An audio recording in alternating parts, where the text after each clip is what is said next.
कहते हैं कि बिना किसी चिंगारी की आग नहीं लगती। कहा यह भी जाता है कि धुआं वहीं उठता है जहां की आग लगी हो। यानी कि कहा कुछ भी जाए, लेकिन जब बात राष्ट्र प्रेम की हो या फिर राष्ट्रद्रोह की, तो इन बातों के मायने बेहद गंभीर हो जाते हैं। और वो भी तब जब अपने ही देश में अपने ही देश का रहने वाला कोई शख्स पड़ोसी दुश्मन देश के समर्थन में नारेबाजी करे या फिर पाकिस्तानी फौज के गुणगान करे। ये तमाम नापाक हरकतें कश्मीर में होना किसी से छिपा नहीं है, लेकिन देशद्रोह की इस चिंगारी का धुआं यदि पहाड़ों की रानी मसूरी जैसे शांत फिजा वाले शहर से उठने लगे तो चिंता का विषय जरूर हो जाता है। अभी कुछ दिन पूर्व जब मसूरी में पाकिस्तानी समर्थन में नारेबाजी का मामला सामने आया था, तो उसके बाद Mussoorie traders and welfare association के द्वारा कश्मीरी व्यापारियों को इसका जिम्मेदार मानते हुए ये घोषणा की गई थी कि आगामी भविष्य में मसूरी का कोई भी दुकान या भवन स्वामी कश्मीरियों को मकान या दुकान किराए पर नहीं देगा और न ही किए जा चुके अनुबंधों को रिन्यू करेगा। एसोसिएशन के इस कदम को लेकर जहां कुछ लोगों ने सराहना की तो कुछ विरोध में भी नजर आए। लेकिन अब सवाल विरोध करने वालों के सामने है। सवाल नंबर 1, आखिर ऐसा इस बार ही क्यों हो रहा है जबकि कश्मीरी कारोबारी तो पहले भी मसूरी में थे?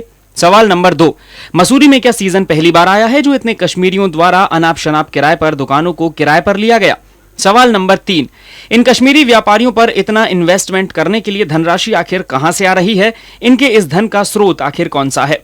जबकि वो भी तब जबकि जम्मू कश्मीर कई दशकों से आतंकवाद की आग में झुलस रहा है और लोग भुखमरी की कगार पर हैं।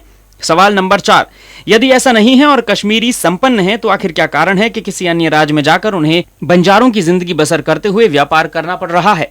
सवाल नंबर 5, क्या वास्तव में मसूरी में हैंडलूम के व्यापार में इतनी कमाई है कि 70,000 से 1 लाख रुपए महीने के खर्च तक को उठाते हुए अपने परिवार का भरण पोषण किया जा सके?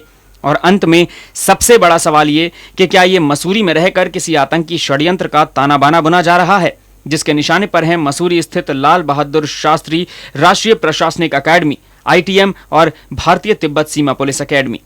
कहने को ये सवाल केवल सवाल मात्र ही हैं, लेकिन यदि इन पर गहन चिंतन किया जाए और इन सवालों की जांच की जाए तो इस बात से इनकार नहीं किया जा सकता कि पर्यटन नगरी के रूप में पहचाने वाला एक और हिल स्टेशन पर आतंक के बादल मंडराने लगे हैं। और वो हिल स्टेशन है पहाड़ों की रानी मसूरी, जहां की ITBP, LBS अकेडमी और ITM जैसे केंद्र सरकार के अधीन संस्थान हैं और जिनका सरोकार सीधे तौर पर देश की सुरक्षा और प्रशासनिक व्यवस्था से है। ऐसे में इसे हल्के में लेना निश्चित तौर पर एक बड़ी भूल साबित हो सकती है। मसूरी से मनीष चतुर्वेदी की रिपोर्ट।